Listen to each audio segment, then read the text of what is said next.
Peace, family, and welcome to another episode of Family Business. Our wealth, our health, our business. Now, every single time we kept on the couch, we got to talk to somebody from our community doing something for our community. And the essence and spirit of the show is family business. This week, I'm so excited. The conversations I've already had with these two individuals are inspiring, empowering, and I bet you haven't heard of it. So I want y'all to welcome our guests for this week, Courtney Omega and Davon Dawes. Now, before we get into it, we was having our conversations. Absolutely. Y'all are business owners. We are. Right? Yes. You have two businesses that y'all are currently operating. Am I right? Correct. And you are a former public official as well.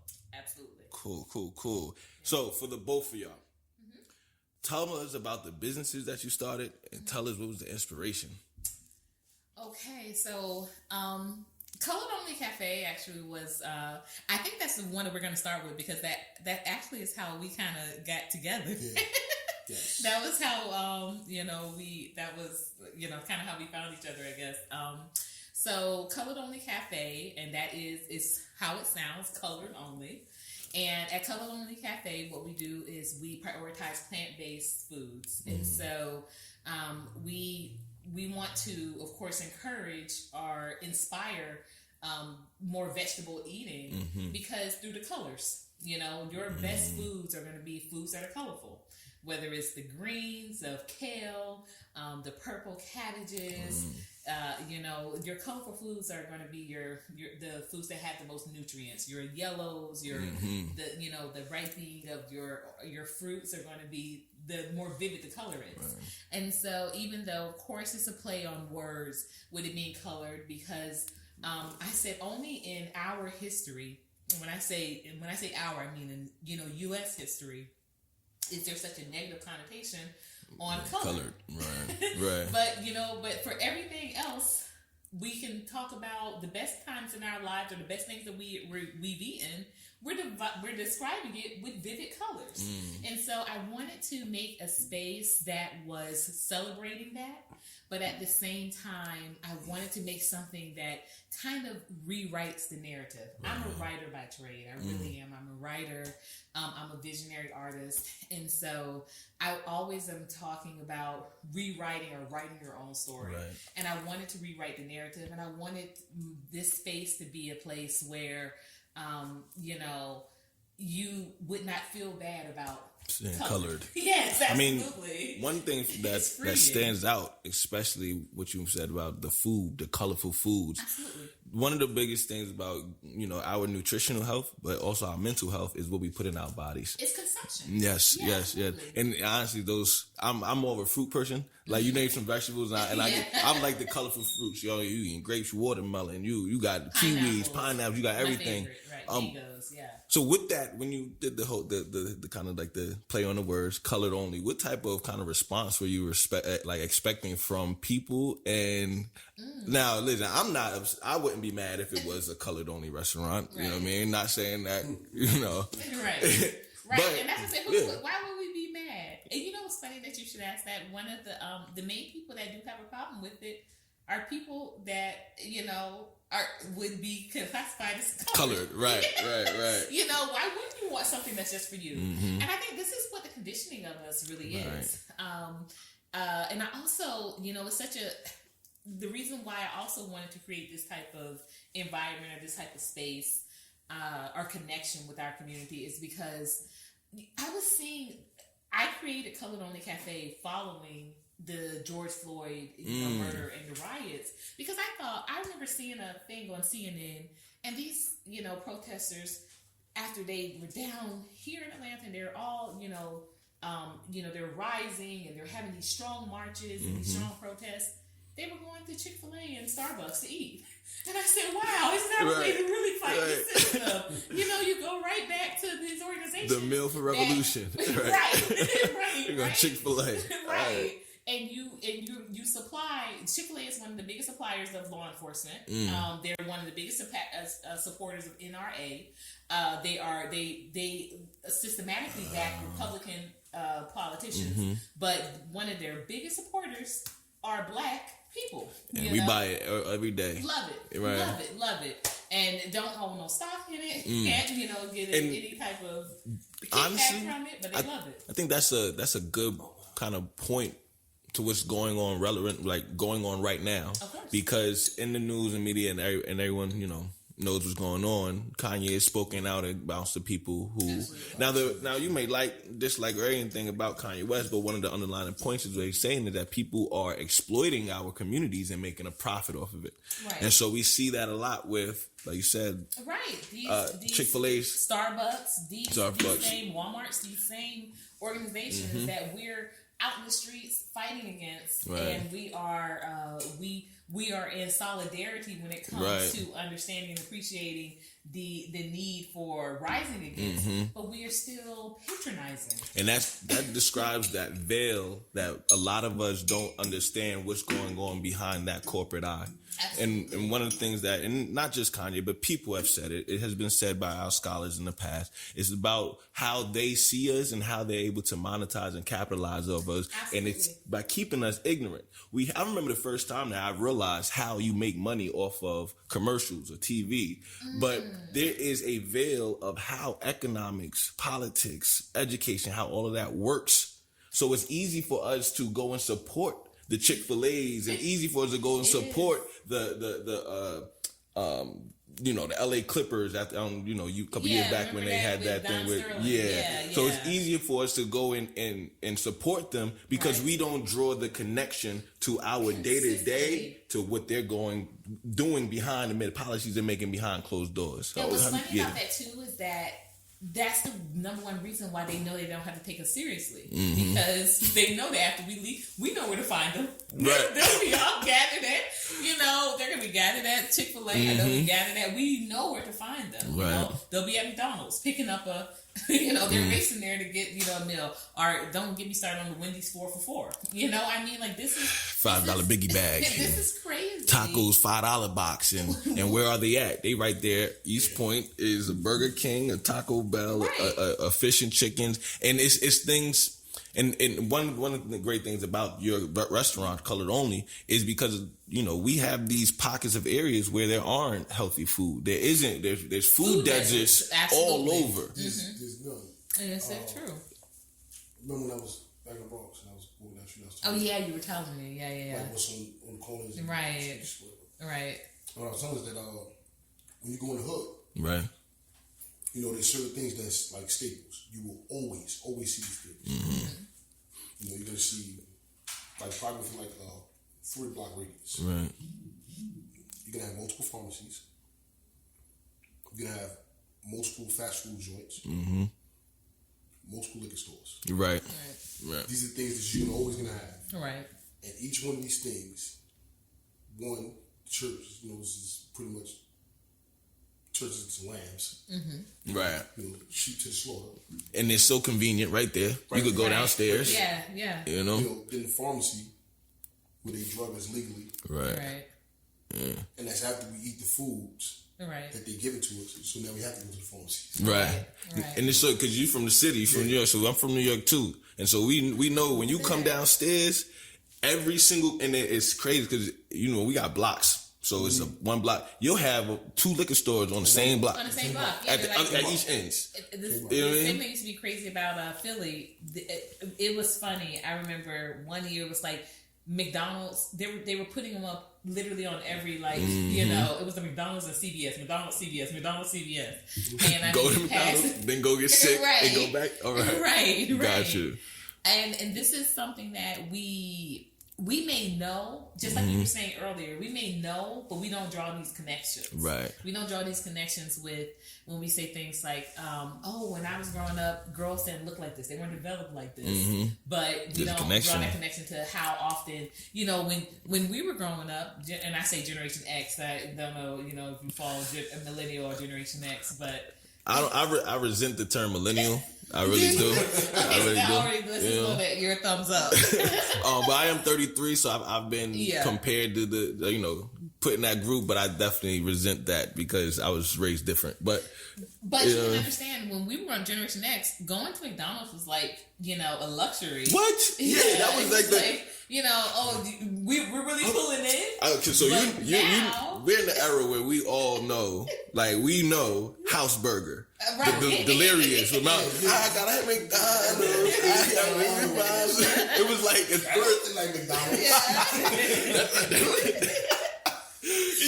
Yeah. But like you said, that was it. But it turned from that to you have it every day, and if you're not getting it every day, you're deemed as. And I used to remember when we were growing up, if you were going to McDonald's, like, instead of like a quote unquote real restaurant, you were like, oh, something's wrong. Is something okay? Is your family okay? But now they're like, you ain't been to McDonald's. Something's wrong with you. So wild. Something's wrong with you. So I want to bring it back to that thin veil, for our community, because I think that is why we are misled so many times, because we weren't. The roots and how this country was put together, our conditioning and our placement at the time, we weren't privy to that information. We weren't privy to how these industries started and stuff like that. So, and one big thing we talked about production and TV. Yeah. There's a veil in front of everyone's face about what actually happens behind the camera and things like that. But we could break it to another thing that came to my mind as we was talking, is that veil of zoning and how zoning affects us. Now I'm not gonna say that we don't know, because there are people who have that knowledge. Right. Whether it be from your profession, whether you just grew up, you learn. But zoning has a lot to do with how you see not only our neighborhoods being put together, of course, in terms of public housing, things like that. What we have access to. We have access to the utilities that have to. Yep. Absolutely. How the schools are being funded. How they're being funded. Yeah. And the thing of it is we have these gripes, like, and they're justified. But the thing is, though, if we really knew exactly what was going on behind the scene, we would know how to properly affect it. We would be able to identify what we need to do as a community and then go and do it. Yeah. So the reason why I bring that up, and I know you said we want to have something to say. You had something to say, but the reason why I bring that up is because I wanted to use it as a segue to what your other business is doing. Of course, with Plantations, Reparations. Because there's so many different issues, and we're going to get into being self-sufficient as well. But there's so many different issues, but we don't know about all the different resources that may be out there. No. And I believe that y'all two took, and it's so, I guess the word would be ironic, but it's so fitting that you're new, and I'm gonna let y'all go into it. P4R. Yes. P4R. Yes. It's so fitting that y'all use resources that were right in front of our face, but we probably didn't realize. We don't make the connection, right? Or we don't really want to. So yeah, thank you for that alley-oop. You know what I'm saying? I really short, but I'm just trying to do what I can. It might have been a reach, but I was trying to make it. I was trying to get it there. It's true. Thank you. That's black love right there. That's that black love. It is revolutionary. But no, I think it's a great segue because, again, when we're talking about the access and what we have access to, what we have access to consume in our neighborhoods, in our communities, and in our areas of immediate access. It even says in a study that where you work is primarily where you spend the bulk of your income, not where you live. The only reason why where you live spends more is because you pay rent where you live. Right. So, always having access is very key. And someone who, like you acknowledged earlier, who comes from the world of being a public official, I never really appreciated what zoning meant, until this point. Like, I knew what redlining meant. I knew what gentrification was. But never did I realize what zoning does to communities as far as with resource gathering and with resource placement. Right. I thought, clearly, like most of us do, because, and this is not a slight on anyone, but most of us are really not educated on what the political sphere, scope right? Exactly right. Is. Who has rights? Who has the control? Excuse me. Absolutely. Right. And we really don't. We really think that what we do is we go vote and then we choose representatives that are going to be the best fit for what our goals or what our ideals are. I mean, that's what we're fed. Don't realize is that we don't look at these platforms, well enough. And my thing is this: I think that I tend to, err on the side of like what my sister Monica Delancey, who had a great run to be state representative. She fell, just a little short on making the runoff, so she was not in this particular leg of the election. But she has often said that if your representative doesn't know you by name, right, then they'll know. You don't vote for him. That's you interesting. Don't vote for him. Right. And then you know what? I've seen her say this to a room full of people and it just blows their mind. They're just like, well, but she's like, but imagine, would you continue to go to your doctor and the doctor didn't know your name? Right. Would you continue to be taught by someone and they've known you for a year, or you've been in that class for a year, and they're still saying, what's your name? What's your name? What's your name? Right. And so, but we're expecting these leaders to represent us to the best of our ability, and they're not teaching. They're not teaching, and they don't know. And this is something that, because again, we came from that era where our understanding how important significant politics are to developing. That was one thing that I started to recognize when I was ready to move back up here to Georgia. I started getting all of these plantations for recommended, homes. And when I was telling some people, hey, I'm getting like, I got a couple plantations in this last list. And, people were saying, oh, I can't live there. And I was kind of like, well, why not? Like, well, what's going on? And it was then where I really kind of started to understand and appreciate that was still just another area where we're here saying, oh, nothing's good going on over there. But I'm like, no, it's nice. Right, it's really, it's nice. It's a lot of land. We're gonna tie that acres, back to the zoning in 1 second. I want to tie that back because I kind of saw that it was going there because the zoning. A lot of our housing is in the city, and the city is zoned for certain type of construction, certain type of build up. But now, and we're gonna get to it now, the Plantation for Reparations, that's the business. Tell me about the area and kind of the property that y'all are looking at. And Davon, I want you to tell me, because we had a conversation about the different construction projects, and what you see it being into. What's the potential of some of these plantations? And even saying it, I'm not gonna lie to you. Yeah, even hard. Saying it is a little, It's tough. When I first started having focus groups, because before we rolled it out, I was just kind of like wanting to just talk to people about, the idea. So before it even became an LLC, it was just, kind of, let's have a conversation about plantations.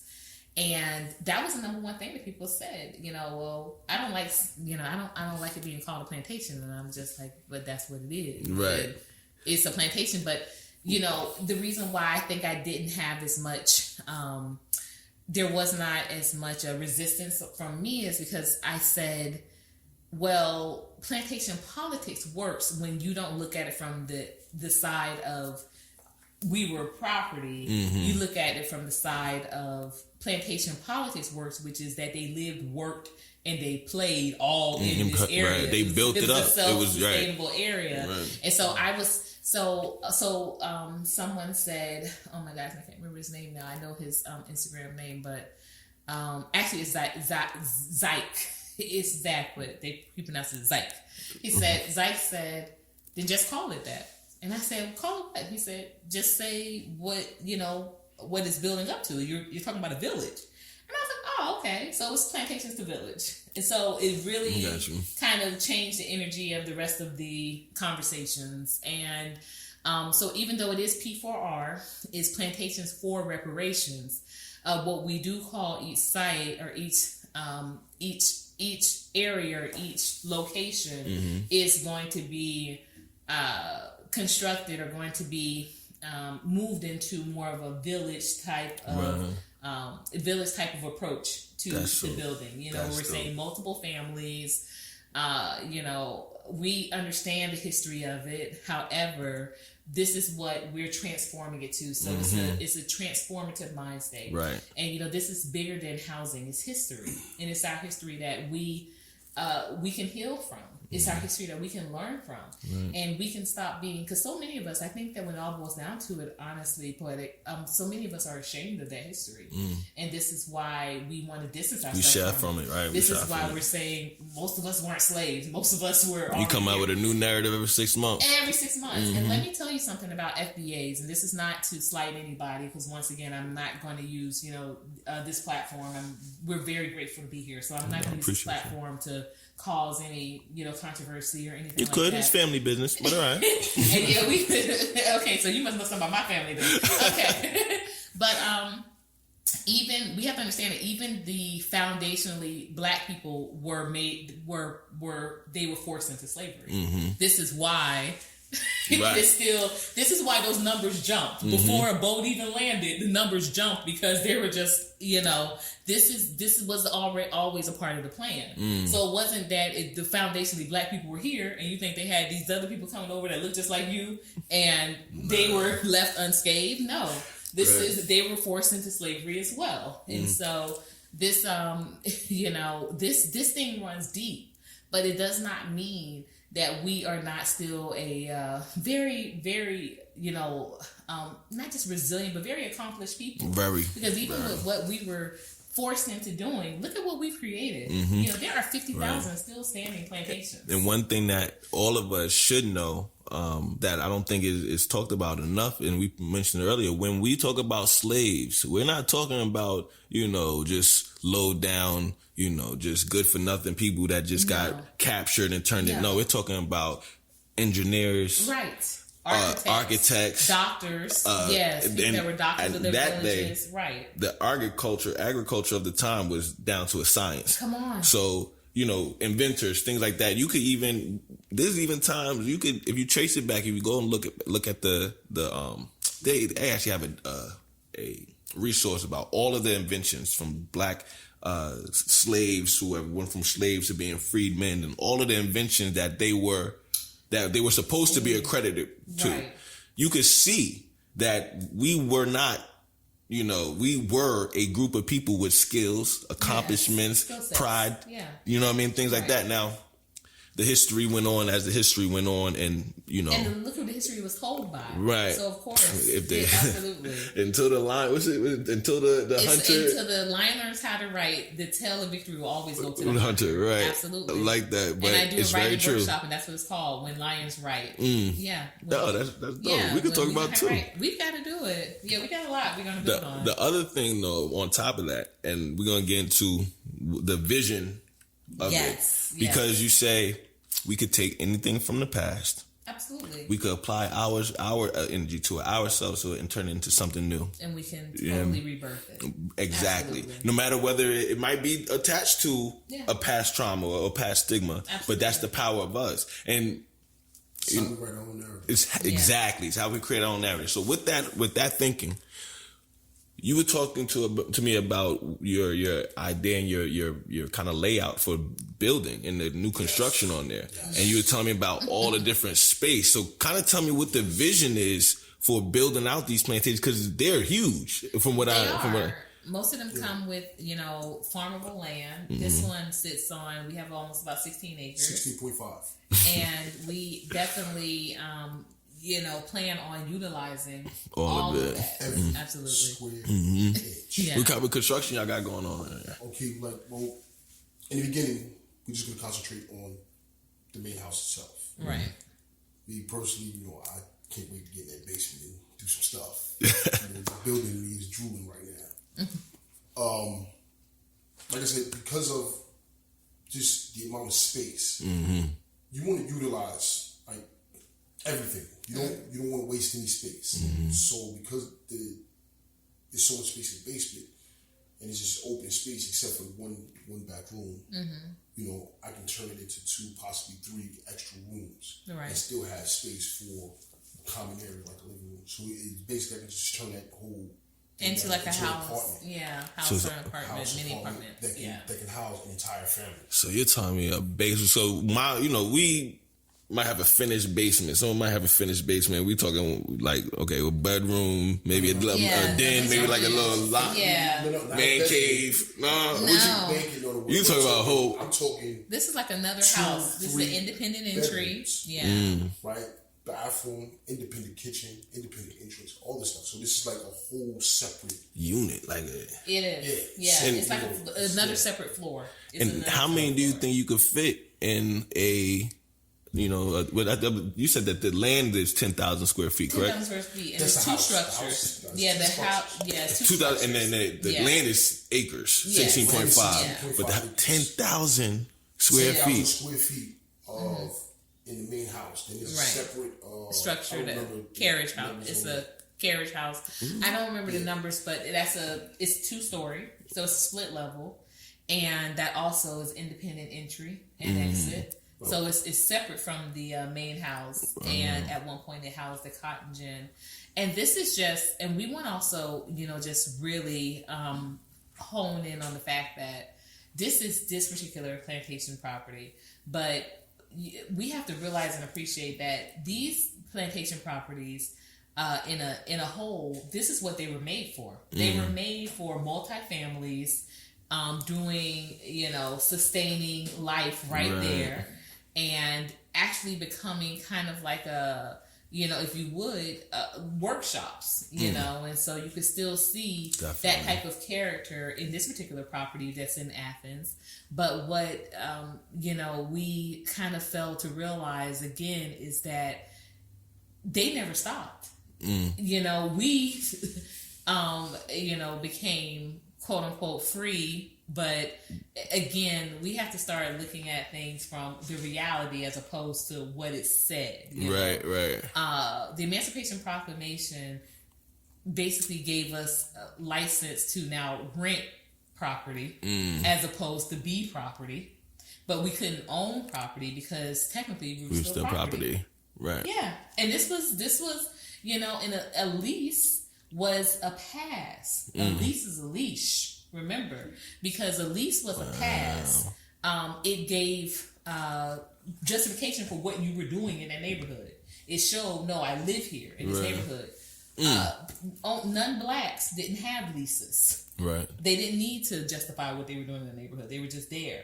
And so here we are now in 2023, and we're wondering, how is it that rent eats up 70% of our income? How is it that we make up 70% of the renters? How is it that we are 3 times as likely to be homeless, 4 times as likely to be evicted? Because housing has never been addressed. Right. Housing is never been for us. Right, never. So going back to the days of redlining and public housing, we talk about it all the time. Absolutely. Those are fundamental, systematic things that have generational effects. That have never been countered. Right. That have never been countered. And so when we're talking about, and I love the fact that, I appreciate that my husband is a builder, because you have to have vision for something like this. Right. And when I've worked around property developers, and I've worked for property developers actually. When I was in Miami, I worked for one of the biggest property development teams, and I've sat on zoning boards and heard this counsel, and to tell someone, hey, I want to do something that develops free housing, and have them not laugh. How did that happen? How did that go? Right. Well, and that's why I said he was the first one that I kind of just ever really shared that with. That, hey, I think we should do something to abolish the housing, system, like to totally dismantle it, right? Because rent will never be in our favor. No, it will always eat up, because you can't take the people that make up this system the most and expect them to pay the least in this capitalistic society. That's just not what works. And so when I took him out to the property the first time and, you know, shared what my idea was, I just really was appreciative that he jumped right on board. He saw the vision. Yeah, that's a beautiful thing. He started talking about what we could do and the cafe build out, and you know, it was beautiful to see, because I was just thinking, okay, you know, the house, and you know, we serve some food and then that's it. But when he started talking about, you know, making, you know, these different spaces and, you know, it is an agricultural property, but this does still give us opportunity, again, because zoning changes every 2 years. And you can apply. Have a new, right. And we can apply to do some different things. And so, but we would have a great start with what we can do right inside that property. Right. And this is many plantation properties, you know, especially here in Georgia. You said there's about 50,000. 50,000 still standing and 30,000 still active. Operational. Yeah. So imagine the canvas. These things are just like I feel like, because I think we own like 2. 4. 4. Okay. Yeah. So 50,000, 30,000 is operational. We own 4. Right. We built these things. Literally, we built these things. And we own 4. Right. I still got a finger left over. Right. So my thing is, okay, well, you're still profiting off of my truck. Years later. Right. Off of my ancestors' bodies. blood, sweat, and skin. Right. This, you know, you're literally walking on our bones. Literally. You know? Right. Like there are bodies literally buried across these plantations. And we talked about it before, there's people who want to shy from that, but that's the reality of the situation. That's reality. And then someone else's, this is what I think is so crazy about it. We say we don't want to be a part of that, but these families are getting paid from that every day. Well, that's one every thing generation about is making money from it. There's a property right across the street, literally right across the street, where they hold weddings. Yeah. Now, this property used to be a part of the assemblage, plantation that estate. Used to be part of it. In those fields, there are bodies. And I can pretty much guarantee you, no one black is getting married in these goddamn barns on this land. Right. So these are white people celebrating over the death, over the bodies of our ancestors, on my ancestors' bones. Right. Literally. Celebrating. Yeah. Toasting, drinking. Yeah. Best day of their life. Getting married. But the horrible part is that if we wanted to get married there, we would get charged. You know, like that would be, as if it wasn't already built, and residing on. We would get. They would charge. You know. And this is the. Probably more than they charge anybody else. Yeah, I know. I'm stuttering. I'm good with my words, but I can't say this as much. I can't say this enough. The most important thing we have to do is reclaim our education.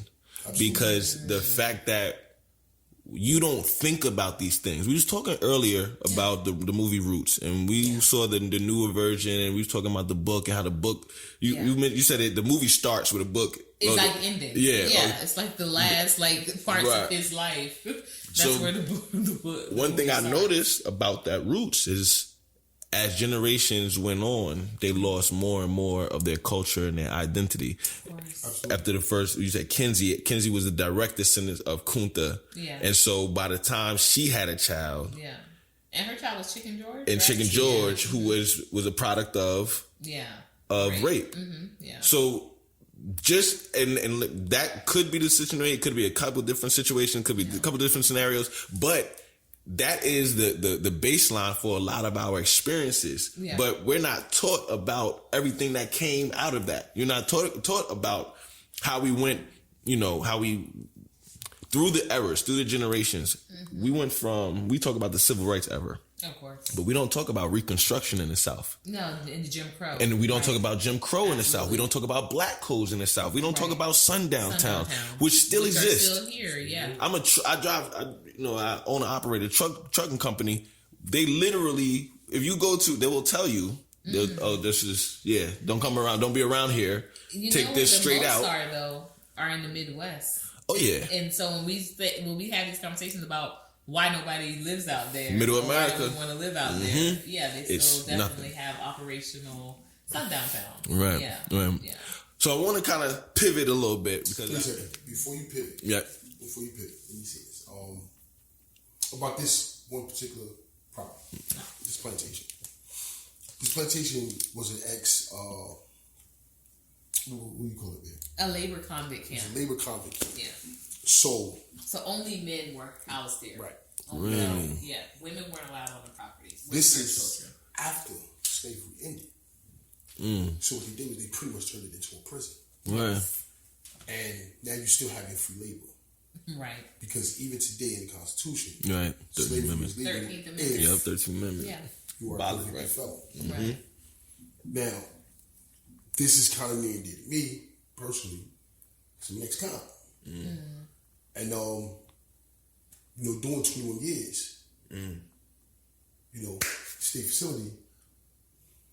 I know Right. what that free labor is. Right. Like I know. Right. So I had an opportunity that these guys never had. They went there. They never went home. Yeah. The kid with the cigarette. Yeah. He stole a cigarette butt. Or they say he stole a cigarette, but he did is he picked it up off the sidewalk. Ain't But, throw him in jail. but it's harvest time. They needed a body. So this is a kid. It's a 13-year-old kid. No, he was 9. Oh, he was not. Excuse Yeah, me. he was 9 years old. 13 when the He was 9. Spent the rest of his life here. right. For Well, a the rest cigarette of butt. yeah, Fucking cigarette a butt. 4-year sentence where And the most tragic thing is you can't do anything. We have to remember our ancestors. We have to pay reverence. You know what I'm saying? Like we can't go back and change the fact that he was in prison from 9 to death. But the injustice is to forget that those things happen. Exactly. You know what I mean? And then to act like, and I'm just comparing it to now, but to act like, okay, well, if I just go get money, if I just go get my PhD, then I don't have to worry about any of these things that happen generationally. But see, here's the thing, though. See, everybody says, we're not slaves now. We're not this, we're not that. Good. right. You're so wrong. Right. You're so wrong. So wrong. You're just a slave to the system. All it did was take you off the field, put you in the system. Right. That's it. And that's what I say too. They want to move away from, but like I said, show me a place in this Right. nation that Black trauma hasn't touched, that Black trauma hasn't affected. What's the guy? The Black Panther guy that directed the Black Panther, whatever. Ryan Coogler. Coogly. Yeah, with the bank. Yeah, Bank of America. Oh yeah. Yeah. Yeah. When they Slips him a note. Yeah. call the Now, cops on see, him. here it is. I know better. I'm not gonna slip a note in here. Right. But see, he forgot. He forgot. See, he thought because he had name recognition and he got a little bit of money that bought him out of being a nigger In America. in America. Right. This is America. Right. So he went in there and slipped him a note, and they got him handcuffs. Right. Yeah, I heard that story for people that don't know.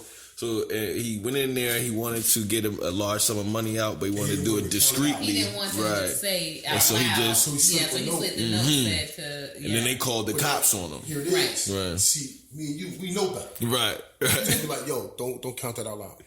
Exactly. I just said But it. see, again, this is what happens when you forget. When you forget, and you think that because you are famous and you have name recognition, or people can recognize your face, that don't change this right here. Nah. That does not change your skin color. This is deep rooted. The values and ethics of America is deep rooted. That's why it's so hard to get. If y'all notice that the biggest kind of like legislation is allowing people to do things that they previously weren't allowed to do. Think about that for a second. I love it because that's why I said, our time is coming where rent will be canceled. And this is unfathomable for people that have been, someone asked me the other night, actually on TikTok, and the conversation went on way longer than I wanted. But they said, well, how do you not pay rent? I said, I just don't. What do you mean? How do you not? So, well, I don't want to be homeless. Why do you think being homeless on the other side of not paying rent? It's because they programmed our minds to see the world as type of. Now I've done You know, not everything that I've done for the revolution has been on top of the table. This is a perfect segue. The pivot from earlier, because, and again, we want to commend y'all for the colored only and for the P4R. Thank you. That was your contributions. That was your efforts. You have obviously taken initiative to create self-sufficiency for yourself. Period. And this is, I feel like it can't be debated. We could sit here and talk about white America. We could sit here and talk about government, politics. We could talk about this, that, and the third. But until we control our resources, we're going to be forever dependent on somebody else. And self-sufficiency is the key to sovereignty. Self-sufficiency is the key to nationhood, to be able to fend for yourself. So you're not dependent, especially in our case where we're dependent on the very people who have a historical, like, oppression. They historically oppressed us. How can you allow and then exploiting, feed you, teach you, right? You know what I'm saying? And make it make sense. Right. Why would they teach you anything that is going to be beneficial or conducive to your growth? Exactly. And I took it even a little further. I said, if you are black, and your boss is white, you need to find another job. And if you are white and you are, boss or managing black people, you are practicing white supremacy. You need to ask for someone else to fill your position. I'm not. That's black. Right. And you would not believe the most people that were in outrage, were white people. Well, what do you mean? Because you can't Y'all could. You mean white tears? Yes. Not on this show. That's what they said. Not on this show. I got into a very. She said, well, we we don't choose our students, they're chosen. And I said, but what you need to understand is that once you start teaching a black student, you are practicing, you just are. And it's by circumstance. It's because we have a education system that has an outdated curriculum, that's number one, with outdated textbooks, that's number two, and the actual the process of education, like on a human level. So the word education means to bring out. So in order for someone to educate you, what they're actually doing is bringing out the knowledge you already know inside. All I'm doing is creating the space environment for you to actualize what's inside of you already. That's educate. Now what we doing right here is indoctrination. So what you do is you come in, you sit down, don't talk, don't move around, don't fidget too much, or else I might just give you some drugs to sit you down. And then for the next 13 years, I'm going to press upon you information that I created. So we keep on growing up learning that Christopher Columbus was a hero. He discovered America, right? And so one day, you know what I mean? Now, I never was confused about Christopher Columbus. Let's just put that out there. But one day, I met a girl who was from Dominican Republic. Like, she lived there until she was 15, and I met her when she was 17. And she had just moved over here. And, it was the cultural thing. Like, I was interested in learning about culture. And, she was new over here still. So we were talking about it. And one thing that she always said to me is like, yo, over there, it's completely different. Not only, so number one is Dominican Republic. So they're taught different things. They're taught not to be around black people. They're taught to find a white man for security. They're taught that we're savages. And then it's just like they're kind of like their context of everything that went on over here is off. So we ended up having a conversation, and she was telling me, like, if you go to Dominican Republic and talk about Christopher Columbus, they know that he's known as a rapist, a murderer. I would have never known about Christopher Columbus until someone else would have told me that, no, he was a rapist and a murderer. Got you. You know what I'm saying? Our education system leads us to believe that the people that we are talking about are heroes. And it's not, and one thing is not just to teach someone about you. It's not just to say, okay, this man was here, he did this, but these are the people that are portrayed to us as heroes. And one of the things that, you know, we talked, James Baldwin had said, he said, well, I grew up and I was watching cowboys and Indians rooting for the cowboys, not knowing I was the Indian. So we are put into a place where we are literally programmed to go against ourselves simply by the education we're taught. We're taught about, you know, these different white heroes. Then they show white heroes in movies. Then they show white heroes in, you know, stories, movies, anything. But all our black heroes are either assassinated, their legacy tarnished, exiled. Marcus Garvey was sent back to Jamaica. Right.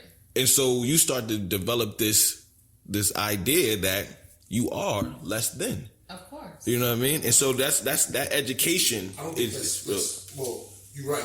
That's what we talk, but it's a little deeper. Mm-hmm. Because when you look, and I kind of have, I kind of struggle with this myself. They instill this fearness. Because look, Martin Luther King, bullet. Malcolm, bullet. You know, bullet. Like, you know, all these, you know, anyone that ascended, they get bullets. Right. They you know, all they do is show us hardware in the bottom of their boots. So when you see this growing up, and you read about this, you see it in movies, you see it in books, articles, you know, whatever kind of media you have. You don't want to be in the forefront because the forefront means death. Right. You're going to be a martyr. You know, forefront means life in prison. And like, you know, who wants that? Tula Shakur. Yup. You know, so Larry Hoover. And again, like, you know, she tells me, you know, I want Malcolm died. I want to come home with you. I still want my I want to Malcolm. go old. I still want Malcolm. Right. I get that. Right. I get that. You know what I'm saying? So again, you know, I kind of struggle with being that front man. Right. Because of that. But I also know that sometimes destiny's called. Right. You have no choice but to answer the phone. To the answer. No doubt. And I do believe there is a time coming. We are going through a shift. We're going through it. And now listen, this is for everybody out there. This is family business, right? So just because you skin folk don't mean you kin folk. Just because you brown don't mean you down. This is family business. There's certain things that make you family. I love it. You know what I'm saying? So me and one of my boys, we say you got to be psychologically black. You just can't be black. You got to be psychologically. And unapologetically black. You got to think black. Buy black. Learn black. Protect black community. Build black wealth. And spread black love. It all back. Yes. And before we're gonna wrap it up here shortly, but I do want to just want y'all to speak on this to the audience too. The alternative resources, the alternative methods. You came up with a great idea and using something that's already been here and then purposing it for reparations, because you know reparations is a hot topic. Some people it is, because we're only looking at it as monetarily, but the thing of it is that if we give me the land, let's take that over there, because I still take that. Give me the land. I'll take the land. Here's the reason why they don't want to get the land. Right. The land is the key. The land is the power. Mm-hmm. You have the land. You have the opportunity. Right. To be self-sufficient.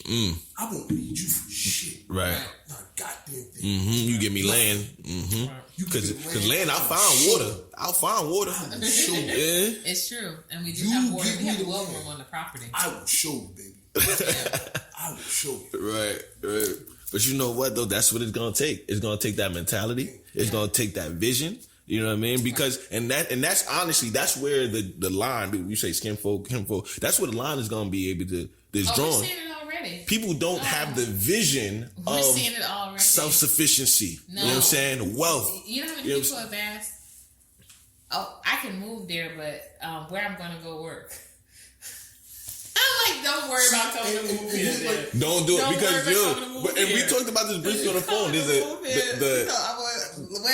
where the jobs at. Right. No, excuse me. The business model Right. is so for us to be self-sufficient. Right. Period. So That's the whole purpose. you gotta get the mindset out Yeah. of doing something for someone else Yes. in order for them to give you something in return. You gotta get that mindset out. So my question is, okay, so I'm living here for free. So what does the land need? And that's what does the land need? And this was something that I think it was also hard for like Davon at first to kind of, because I was like, housing is the currency. You're right. You're staying for free. Well, so you just said 75% of the money you make anyway going to, you know what I mean? But so if you're staying for free, he was like, nah, Courtney, people still want to get paid. I said, to do what? Right. It don't, but here's the thing, though. It's like, think about it. You gotta understand, right? Okay, we are talking about generations upon generations of conditioning. I get it. Basically, look, get up, go to work, come home, get up, go to work, come home, get up, go to work, come home. Yeah. And then we this cycle is drink, smoke. Listen, that cycle probably and then do it all over again. That cycle's harder to break than somebody that's been smoking crack for the last 30 years. You know what? Yeah. Because you know it's actually reinforced all the time. All the time. And then peer pressure, the same. Yeah. Peer pressure, the same thing. And then this is what gets me too. People really think you're going to break out of it. Like I said, you're not going to be able to rent yourself out of this. You know, that's just like, you know how many people actually work to attain their freedom? You know, because they love to throw that out. But you know how many people actually work to it? That was not a high number of people that slaved enough to buy their freedom. Right, and they throw that out there as a little pseudo statistic. Right, well, there was some people, and it almost bothered me, because someone else, there was this person who said, well, you know, my great grandmother owned this land, so I didn't see why anyone else couldn't. Wow. I said, wow, you must have not understood the context of your mother. It's not one, right, exactly. It's not one stitch of land, blade of grass that wasn't acquired by blood. Right. It's in the land. Especially in this country. There is nowhere in this country where someone owns a piece of land that got passed down without the threat, without violence. Right. You're right. This entire country was built. The only area maybe the Geechee. South Carolina, but even they, you know, and I'm actually just throwing it out. I'm learning about them, but and let's be very. And the reason why this is why, you know, we have to really get into understanding and appreciating our culture as well. The reason why a lot of people say that they were so well protected is because they continued a lot of their same practices of voodoo hoodoo. Absolutely. I mean, if you ever heard this story, well, watch the documentary about the Haitian Revolution. Yeah, that was the main thing. One of the main things about Haitian Revolution. Yeah. They went to their ancestors. You have to. You have to. And this, honestly, and this. Every time I go out to the plantation, I say I got to talk to the ancestors. And you got to. I got to talk to the tribe. That's one of the things. I got to talk to the tribe. That's holding us back, though.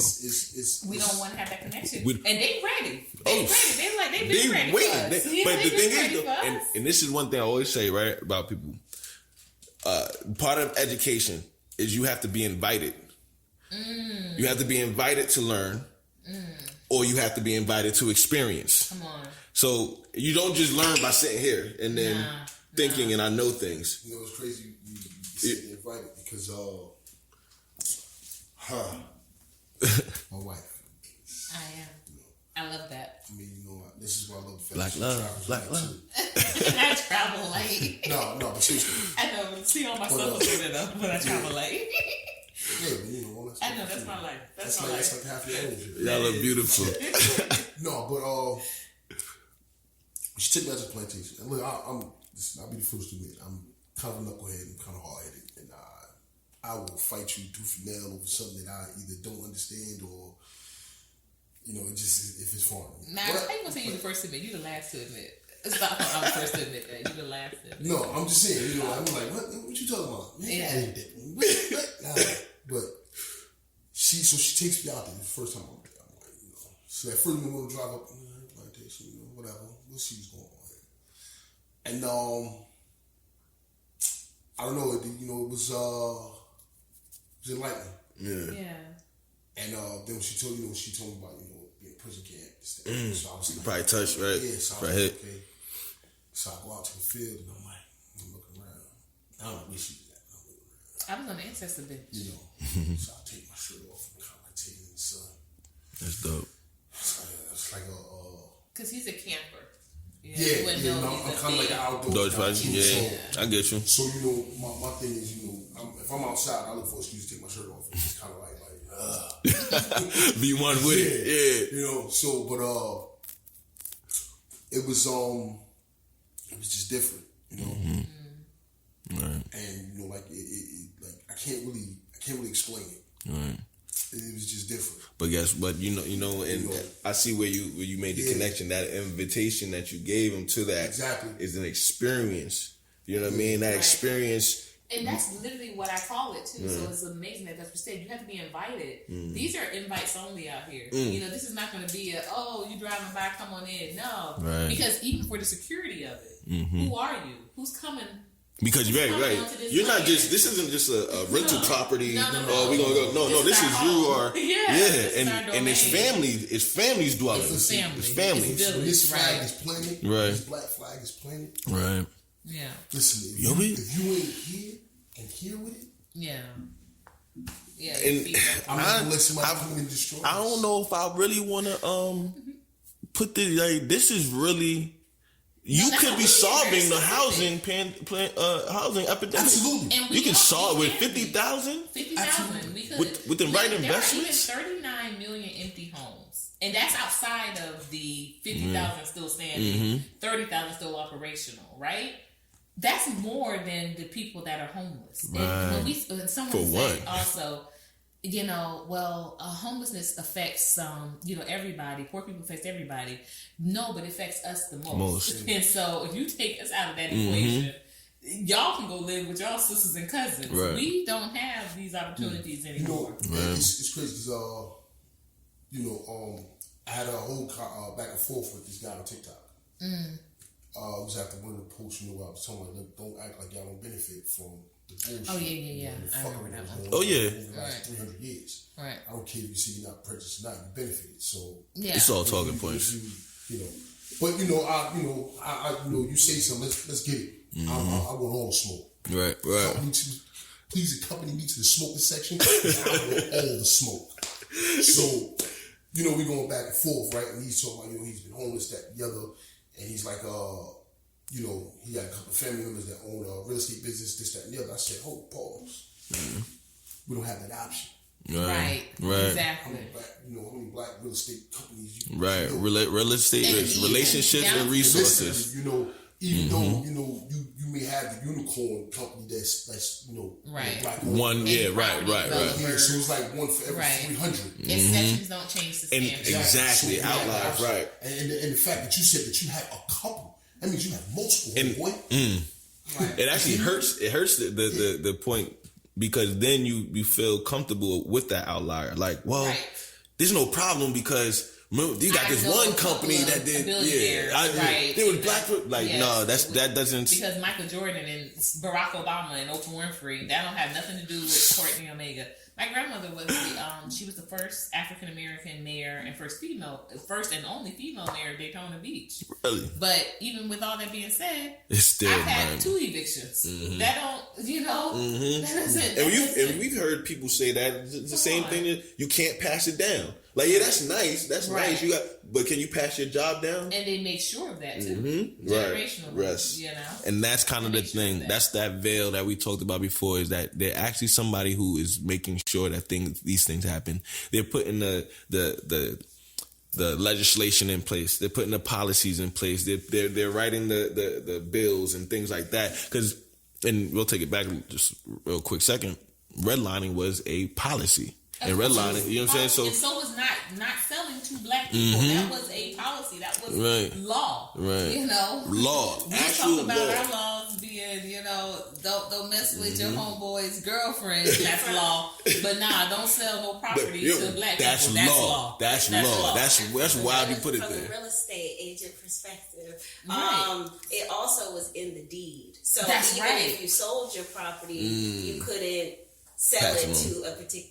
Come on. Right. No, yeah. And so some of these things, and this is why we have this platform, honestly. So to have these conversations, and I I pray, I feel like, there's purpose in it. But there's going to be somebody that hears it and is now privy to information that they wasn't privy to before. And they're it can shape their absolutely. thought, right. And they're invited to the conversation. Exactly. Definitely. Great platform. I appreciate your time. Thank you for coming out. I do want you to tell them where colored only, excuse me. There's some colored girls there. I mean, for sure. Black love. Yeah. But yeah, tell them what Colored Only is, and if you could give them any updates or how they can support or how they can help with the P4R movement. I know we've spoken about things, and I'm looking forward to definitely, because those are the alternative resources that we can utilize for ourselves to give us our liberation, our self-sufficiency. That's what it is. It's Plantations for Reparations equal liberation. Equals liberation. Period. Definitely. Period. So first and foremost, I want to thank you again for opening up this platform in this beautiful space, creating just a space to openly converse and just do so with feeling like it's a mutual exchange of knowledge, information, and love. Thank you again. We are just delighted. This has been a big day. This will be a huge month, and not just because Black Panther Wakanda Forever comes out next Friday, 11/11. It's gonna be a powerful day, but because this month is the last full month that we do have to organize funding for the closing of the property. Our closing date is December 5th. Colored Only Cafe. Right now, it can be found anywhere I am, and so this Saturday we will be at the Afro Soca event. Very excited to be taking part in that for the first time. And next Saturday, we will be doing the All Black Brunch at the CNC Movie and Film Studio in Morrow, Georgia.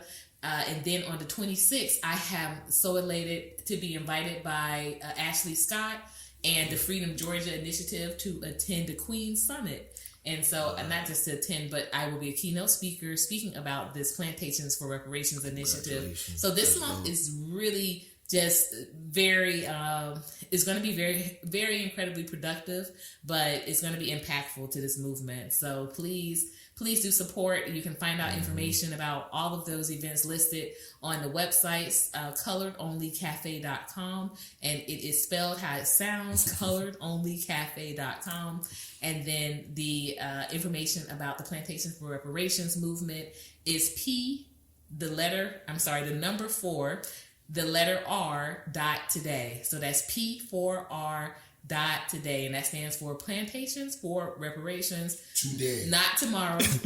Not yesterday. Today. Not today. Not yesterday. Period. Not next week. Today. Oh, and find us on social media. We're loving TikTok. Join us in the TikTok world right now. We're also on IG 74. and Colored Only Courtney. And we are on IG, Facebook. It's just the name as well, Courtney Omega DOS, and IG is Colored Only Cafe. Yeah, and fan bases. God of War _74 on TikTok. God of War _74 on IG. Busty DOS on Facebook. I hate me on Facebook too much. Facebook is for girls. Wow. No, I'm just playing. I don't want no girl. No family. No ladies. Facebook is for the family. Thank you. For the family.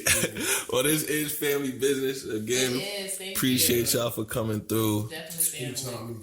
Oh yeah, we definitely have to stay connected. I'm looking forward to it. Thank you so much, Poetic. This has been awesome. I'll leave you with that. I appreciate it. Yes. All right, family. This is going to be an episode of Family Business. This is actually dope, honestly. In the back. Yeah. Thank you for bringing us over. This is Family Business. We're going to say stay blessed, stay focused. Family business, our wealth, our health. Peace.